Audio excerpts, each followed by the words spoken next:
So hello friends, आज का topic रहेगा आपका 11th क्लास में chapter 1 some basic concept of chemistry में आप पढ़ोगे आज द्रव्यमान संरक्षण का नियम। क्या द्रव्यमान संरक्षण का नियम यानी कि लॉ ऑफ कंजर्वेशन मास।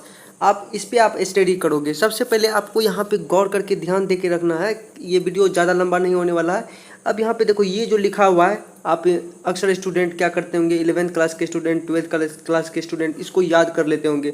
उससे काम नहीं होगा। याद आप कितना करोगे, अब बस आपको याद नहीं करना है, आपको समझना है। आपको समझने के साथ अपने आप याद हो जाएगा। जिस तरह से यहाँ पे देखिए क्या करा है कि यह नियम जो है ना, लेवोसियर नाम के एक साइंटिस्ट दिए थे। किसने दिए थे? लेवोसियर नाम के एक साइंटिस्ट दिए थे। यानी कि आप कह सकते हो this rule was given by Lavoisier, it was tested by Landolt. अब देखो, ये लेंडोल्ट कौन था? तो यहाँ पे एक चीज़ देखो, यहाँ पे लिखा हुआ है यह नियम लेवोसियर ने दिया था तथा इसका परीक्षण किसने किया था। लेकिन इसका जो परीक्षण जो था, यानी कि इसका लेवोसियर ने यह नियम दिया, लेकिन इसका परीक्षण करने वाला साइंटिस्ट कौन था? लेंडोल्ट। यहाँ पे देखो, लेंडोल्ट नाम के एक साइंटिस्ट हैं जिन्होंने इनका परीक्षण किया। ये लेंडोल्ट नाम का साइंटिस्ट है जिन्होंने इसका परीक्षण किया, और इस पे हम स्टडी करेंगे और समझेंगे। सबसे पहले आपको मैं यहाँ पे जिस तरह अभी यहाँ पे बोलूँगा तो आपको समझ में नहीं आएगा, प्रैक्टिकल करके दिखाता हूँ। चलिए, आप मन में इमेजिन करो कि आप लेंडोल्ट नाम के एक साइंटिस्ट हो और लेवोसियर कोई आपका दोस्त है। वो आपको मतलब कि वो रूल दिया और आपको कह दिया कि इसको लैब में परीक्षण करो। तो सबसे पहले आप क्या किए, एक बीकर लिया आपने क्या किया? सबसे पहले यहाँ पे एक बीकर लिया। चलो, बीकर का फोटो बना दो। बीकर का फोटो इस तरह से हमने बना दिया। अब देखो, इस बीकर में हमने क्या रखा। अब मन में इमेजिन करो कि आप एक साइंटिस्ट हो लेंडोल्ट, और वहाँ पे आप परीक्षण कर रहे हो। अब यहाँ पे देखो क्या, इस बीकर में आपने सब्सटेंस ए रखा है। मान लेते हैं सब्सटेंस ए है,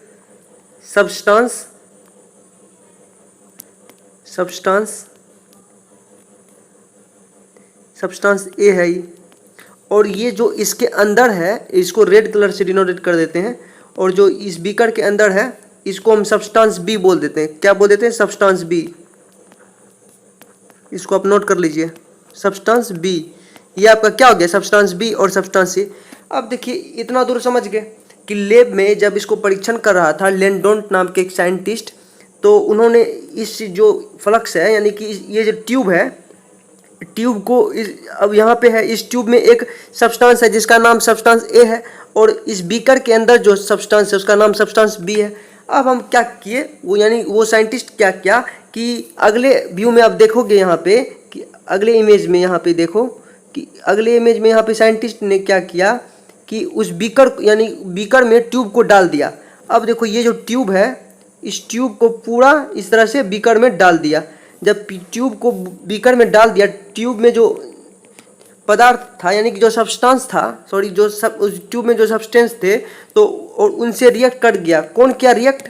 तो बी कर गया रिएक्ट। यानी कि ए बी जब मिला तो हमारा नया प्रोडक्ट जो बना, तो वो बना सी डी। क्या बना? सी डी बना। अब देखिए, यहाँ पे सबसे पहले जैसे कि मान लीजिए यहाँ पे जो सब्सटेंस ए है और सब्सटेंस बी है, दोनों का वेट कितना है?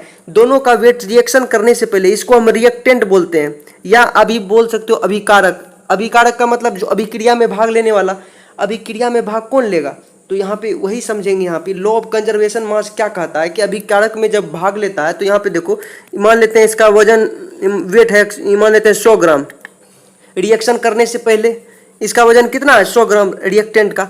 जब हमारा प्रोडक्ट बना, यहाँ पे देखो प्रोडक्ट जो बना, ये जो हमारा प्रोडक्ट मिला, इसका वजन भी 100 ग्राम है। अब देखो, यहाँ पे जब दोनों का 100 ग्राम है, यही यहाँ पे कहा गया कि लेवोसियर ने नियम दिया, द्रव्यमान संरक्षण का नियम, और उसका परीक्षण किसने किया? लेंडोल्ट। यानी कि this rule was given by Lavoisier, it was tested by Landolt. यानी कि लेंडोल्ट नाम के साइंटिस्ट थे, उसका परीक्षण किया लैब में। तो ये रूल यही बताता है कि आप 9th क्लास 10th क्लास में पढ़े होंगे कि जब केमिकल रिएक्शन आता है, यानी कि रासायनिक अभिक्रिया, रासायनिक समीकरण जब आप देखते हो, तो रासायनिक समीकरण में आप बैलेंसिंग एलिमेंट देखते हो कि एलिमेंट को, सॉरी, कंपाउंड को किस तरह से हम बैलेंस करते हैं। कंपाउंड को बैलेंस करने का यही एक नियम है। कैसे? तो समझते हैं। चलिए, यहाँ पे अब देखिए, जैसे कि हम समझने के लिए कुछ और ले लेते हैं। यहाँ पे देखो, जैसे मैग्नीशियम है, हमने लिया मैग्नीशियम। यहाँ पे देखो, एक इमेज देख लो, यहाँ पे किस तरह से मैग्नीशियम जो है यहाँ पे एक लाइट है, लाइट में किस तरह से मैग्नीशियम जल रहा है, oxygen in presence of oxygen. देखिए यहाँ पे सबसे पहले यहाँ पे देख लीजिए मैग्नीशियम है और ये ऑक्सीजन है, O2 है। तो जब ये आपस में रिएक्ट करेगा तो बनाएगा, क्या बनाएगा, MgO। अब आप यहाँ पे कहोगे कि यहाँ पे देखिए मैग्नीशियम का परमाणु कितना है, 1। तो ये ऑक्सीजन का कितना परमाणु, यानी कि अगर एटम का रेशियोज देखो तो इसमें कितना एटम है, 2, इसमें 2 है। लेकिन यहाँ पे मिलने का क्रम जो है ये कितना है, तो यहाँ पे है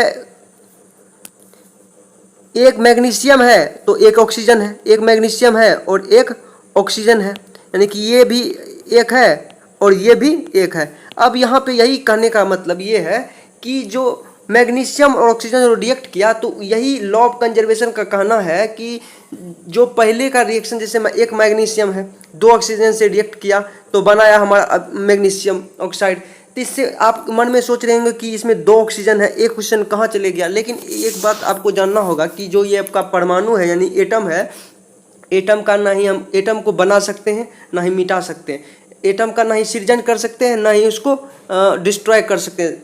उसको कभी भी पूरा मतलब पूर्ण रूप से डिस्ट्रॉय नहीं कर सकते एटम को, बस उसका रूप बदल सकता है। अब लेकिन यहाँ पे जो कंपाउंड बनाया MgO, मैग्नीशियम ऑक्साइड जो बना, एक तरह से आप समझ सकते हो, सॉरी मैग्नीशियम ऑक्साइड जो बना, तो मैग्नीशियम ऑक्साइड कैसे बना, तो यहाँ पे देखो किस प्रकार से मैग्नीशियम ऑक्साइड बना। आप देखे होंगे कि जैसे मैग्नीशियम कोई सब्सटेंस है, यहाँ पे देख लो जिस तरह से दिख रहा है मैग्नीशियम है, और वो जब हम इन प्रेजेंस ऑफ ऑक्सीजन, जब लाइट को मतलब कि लाइट के उपस्थिति में आप कह सकते, जब हम हीट देंगे या उसमें आग लगाएंगे, मैग्नीशियम में जब आग लगाए तो इसको ऑक्सीजन क्या किया, जलाने का काम किया, और ऑक्सीजन की उपस्थिति में ये जलने लगा तो हमारा क्या बन गया, राख।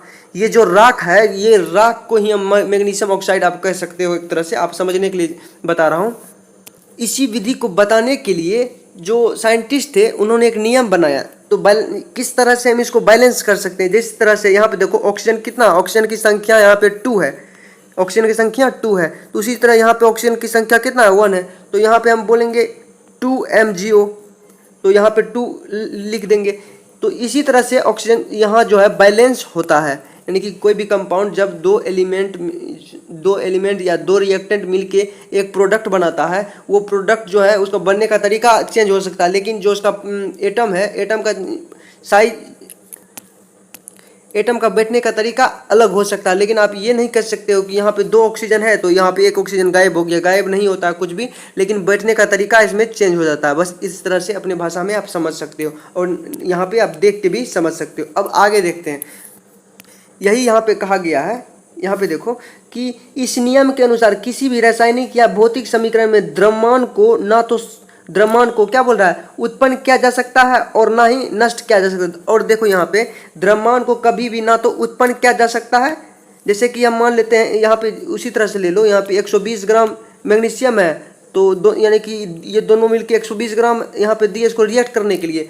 जब रिएक्ट किया तो फिर भी ये जो प्रोडक्ट बना इसका भी वेट कितना है, 120 ग्राम। उसी तरह से हमने एक प्रोडक्ट बनाया था, जैसे इसको हम A माना, इसको B माना, उसी तरह से तो हमारा क्या बना, MgO। तो इसी तरह से आप कह सकते हो एक तरह से। इतना आपको समझ में आ गया होगा, उम्मीद है। और यहाँ पे अब आगे देखो, यहाँ पे क्या करा, इतना दूर तक आपको समझ में आ गया। लेकिन एक रूप से दूसरे रूप में परिवर्तित किया जा सकता है, जिस तरह से परिवर्तित हो गया यानी कि मैग्नीशियम ऑक्साइड के रूप में, क्लियर।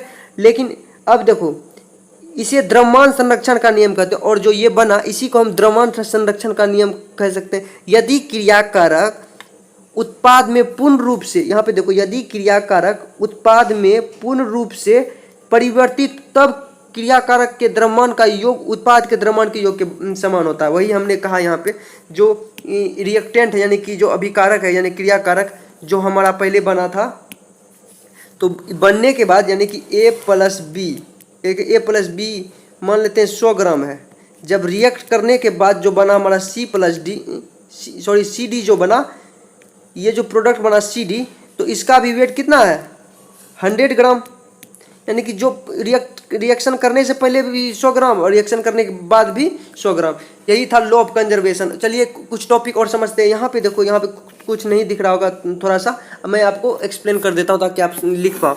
यहाँ पे देखो, यहाँ पे लिखा हुआ है, लाइट के कारण थोड़ा सा इस तरह से हो गया इनविजिबल। अब यहाँ पे देखो, क्रियाकारकों का बोल रहा है क्रिया कारकों का कुल द्रव्यमान बराबर उत्पादकों का यानी कि उत्पादों का कुल द्रव्यमान, उत्पादों का कुल द्रव्यमान, यानी कि ये दोनों एक दूसरे के बराबर होता है। जैसे कि आपको पता था कि ये दोनों यहाँ पे एक 100 ग्राम है, 100 ग्राम यही हमने लिखा, और नीचे में लिखा हुआ यहाँ पे देखो ये वाला यदि क्रिया कारक पूर्ण रूप से खर्च नहीं होता है तो पूर्ण रूप से खर्च नहीं होता है। यहाँ पे देखो ये टॉपिक आप लिख लो, यदि क्रिया कारक यानी कि रिएक्टेंट पूर्ण रूप से जब खर्च नहीं होगा तो प्रोडक्ट कितना आएगा।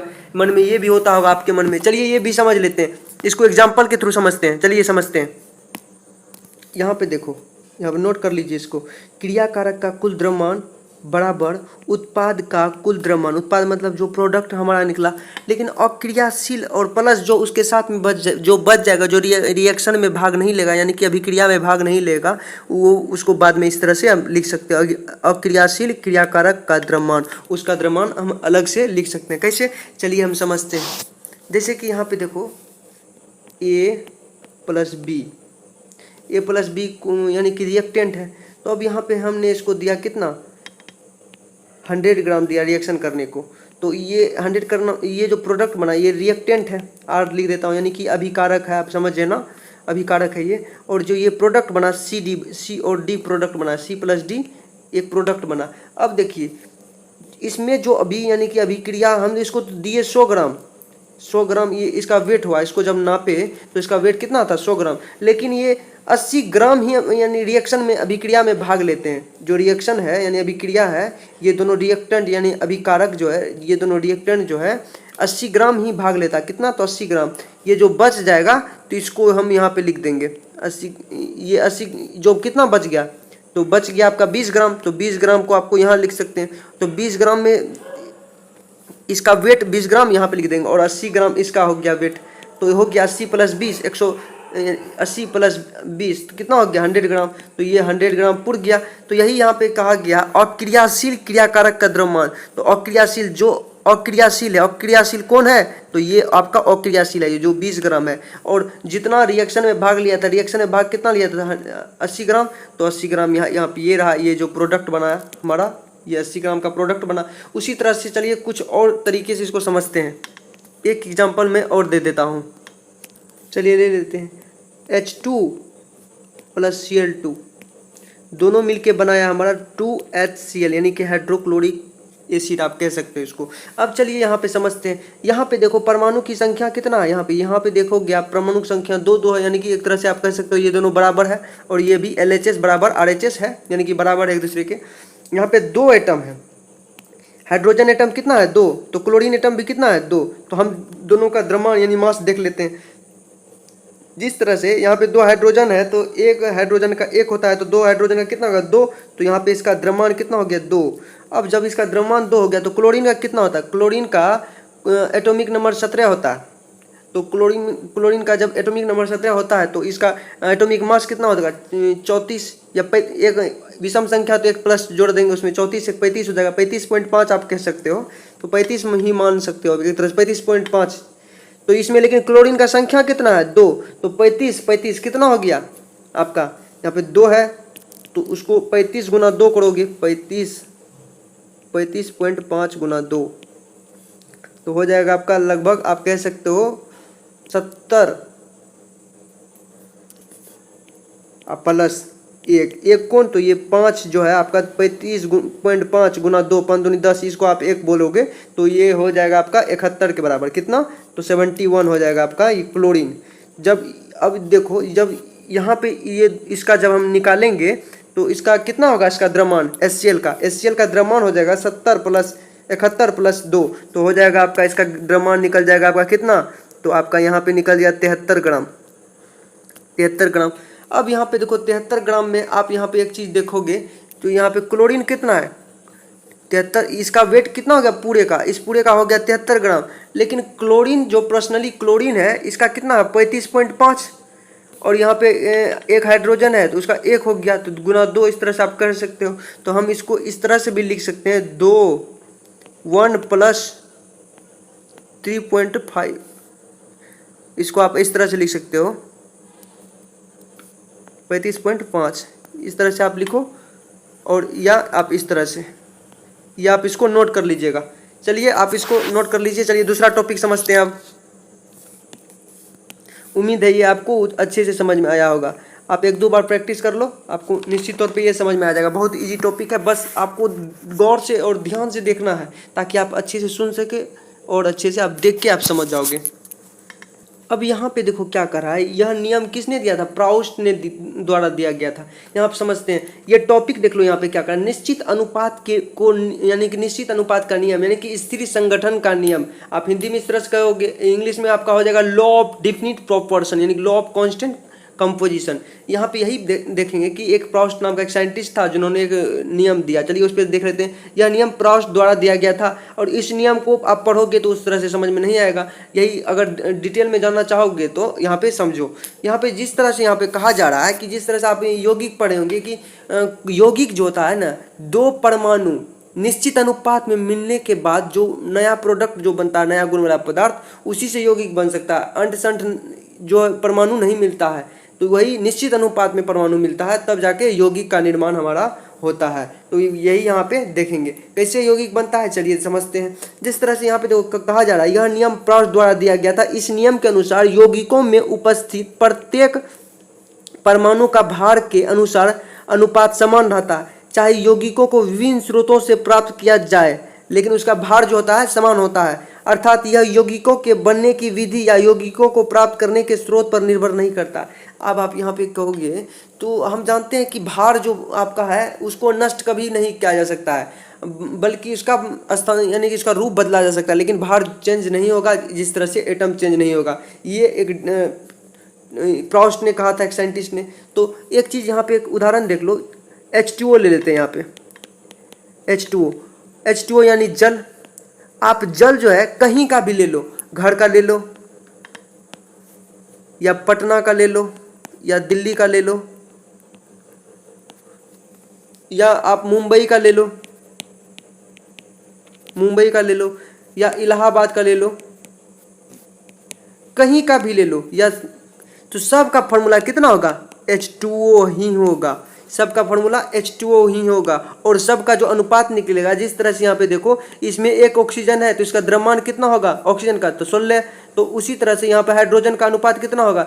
जिस तरह से हाइड्रोजन 1-2 है तो इसका हाइड्रोजन का 1 होता था, लेकिन 2 हाइड्रोजन है तो यहाँ पे हो जाएगा 2:16। अगर इसको देखा जाए एटम के तौर पे तो यहाँ पे 2 एटम और 1 ऑक्सीजन है। तो 2 एटम हाइड्रोजन का है और 1 ऑक्सीजन का एटम है, यानी कि 2 एटम ऑक्सीजन। यहाँ पे कलर चेंज कर देता हूँ ताकि आपको समझ में आए। 2 एटम ऑक्सीजन और 1 जो है आपका ऑक्सीजन एटम। अब 2 हाइड्रोजन एटम और 1 ऑक्सीजन एटम। और उसी तरह से यहाँ पे देखो 2:16 जो है ये आपका एक तरह से आप कह सकते हो ये मास है। तो ये मास का एक अनुपात निकल जाएगा यहाँ पे। अगर यहाँ 2×8=16 तो यहाँ पे आपका हो जाएगा 1:8। यहाँ पे 1:8 जो है ये एक तरह का आप द्रव्यमान का एक तरह से अनुपात आपका निकल गया H2O का। आप कहीं से भी जल लाओ सबका अनुपात कितना होगा? 1:8। यही यहाँ पे कहा गया है। उदाहरण के लिए यहाँ पे समझ लो, जिस तरह से अमोनिया के अणु का सूत्र हमेशा NH3 होता है। अर्थात अमोनिया के एक अणु में हमेशा 1 नाइट्रोजन का परमाणु और 3 हाइड्रोजन का परमाणु होते हैं। यानी कि 17 ग्राम जैसे नाइट्रोजन है, नाइट्रोजन का कितना होता है? नाइट्रोजन का एटॉमिक मास होता है कितना? तो 14 होता है। उसी तरह नाइट्रोजन के साथ यहाँ पे देख लो, जिस तरह से नाइट्रोजन है तो नाइट्रोजन के साथ इस तरह से 3 हाइड्रोजन लटका हुआ है यहाँ पे। इस तरह से हाइड्रोजन हाइड्रोजन और हाइड्रोजन। जब 3 हाइड्रोजन है तो इसको हम NH3 बोलेंगे। एक हाइड्रोजन एटम है, सॉरी 1 नाइट्रोजन एटम है और 3 हाइड्रोजन एटम है। 3 हाइड्रोजन एटम और एक कितना है? Nitrogen atom. जब देखो यहाँ पे इसका जब 1 का 14 निकला, 1 नाइट्रोजन एटम का, यहाँ 3 हाइड्रोजन का कितना निकला? 3। तो हम 14 + 3 को जोड़ेंगे तो 17 ग्राम अमोनिया हो जाएगा। तो NH3 कितना ग्राम हो गया आपका? यहाँ पे देखो NH3 आपका हो गया 17 ग्राम। तो यही यहाँ पे आपको निकालना था। ये नाइट्रोजन का 14 ग्राम और जो आपका बच गया हाइड्रोजन उसका 3 ग्राम होता है। लेकिन यहाँ पे यही आपको समझाना था कि चाहे आप कहीं से भी लाओ जल को, कहीं किसी माध्यम से, उस पर निर्भर नहीं करता कि जल किस तरह से बना। हाइड्रोजन और ऑक्सीजन के मिलने से जल बना। तो वो उस पर निर्भर नहीं करता है कि ये जल किस तरह बना, लेकिन जल जो है कहीं से भी आप लाओगे तो उसका जो अनुपात है 1:8 ही उसका आएगा। कितना आएगा? उसका फॉर्मूला H2O ही होगा, उसमें 2 हाइड्रोजन और 1 ऑक्सीजन ही होगा, और उसमें उसका अनुपात जो निकलेगा 1:8 ही निकलेगा। चलिए ये आपको समझ में आ गया। अब यहाँ पे देख लेते हैं, यहाँ पे देखो इसी में से ये जो अभी जस्ट आपको बताया कि हम पढ़ रहे थे क्या कि निश्चित अनुपात का नियम यानी कि लॉ ऑफ डेफिनिट प्रोपोर्शन। इसी में हमें से एक चीज़ और देख लेंगे कि जो इसमें है कि कभी कभी परमाणु आपस में जुड़ते हैं, निश्चित अनुपात में जुड़ते हैं। परमाणु जो है कभी भी परमाणु जो है निश्चित अनुपात में जुड़ते हैं, यानी कि जैसे तैसे नहीं जुड़ते हैं। यानी कि आपको पहले भी मैं बता चुका था that is at any times, यानी कि any time atoms joined to each other in a certain ratio, यानी कि हमेशा एक मतलब निश्चित अनुपात में जुड़ते हैं, जैसे तैसे नहीं जुड़ते हैं, यही आपको कहना था। अब यहाँ पे एक चीज़ देख लोगे, यहाँ पे आप यहाँ पे क्या करें, जल को विभिन्न स्रोतों से प्राप्त किया जा सकता है, लेकिन हाइड्रोजन और ऑक्सीजन के भारों का अनुपात समान रहता है। जल को किसी भी स्रोत से भले ही क्यों नहीं प्राप्त किया जाए, लेकिन जो हाइड्रोजन है और ऑक्सीजन है दोनों का भार कितना होगा? समान होगा। हाइड्रोजन का भार कितना? 2 और ऑक्सीजन का 16, तो दोनों मिलकर कितना होगा? 16, यानी कि आप करोगे तो इसका मोलिकुलर एक तरह से वेट निकालोगे तो 18 हो जाएगा। लेकिन अगर देखा जाए यहाँ पे तो इसका रेशियो निकालोगे तो कितना होगा? कितना अनुपात के रेशियो से इसका द्रव्यमान हो जाएगा? तो यहाँ हो जाएगा 2 8 16, तो 1:8। ये आपको पहले ही बता चुका था मैं। ये आपको उम्मीद है कि ये आपको समझ में आ गया होगा। बस आपको बार बार देखना है वीडियो। आपको आज के लिए बस इतना ही, ताकि वीडियो लंबा हो जाएगा बहुत ज़्यादा। ये टॉपिक आपके लिए बहुत इंपॉर्टेंट टॉपिक है। आप कॉपी में और अच्छे से नोट कर लो इसको और स्क्रीनशॉट ले लो, ताकि आप अच्छे से नोट्स बना सको। 11th क्लास के student, chapter 1 some basic concept of chemistry में ये आप यहाँ पे आप जाके देख सकते हो, और आपको अच्छे से उम्मीद है समझ में आ गया होगा। कल मैं आपको बताने वाला हूँ गुणित अनुपात का नियम, यानी कि लॉ ऑफ मल्टीपल प्रोपोर्शन। और अगर ये वीडियो आप अच्छे से देखे हो तो अगर आप अच्छे से आपको वो कल वाला वीडियो समझ में आएगा। बस आपको गौर से देखना है। वो लगभग यानी कि 80% स्टूडेंट को समझ में नहीं आता है, ये ऊपर से निकल जाता है जो मैं कल आपको बताने वाला हूँ। आज के लिए बस इतना ही, आज का रहने देता हूँ ताकि वीडियो बहुत ज़्यादा लंबा हो जाएगा। अगर ये वीडियो में आपको समझ में आया हो तो लाइक करें, सब्सक्राइब करें, शेयर करें, ताकि अगले वीडियो का नोटिफिकेशन आपके मोबाइल में आए और आप अच्छे से तैयारी कर सको 11th क्लास का। थैंक यू, धन्यवाद, जय हिंद। फिर मिलेंगे नेक्स्ट वीडियो में।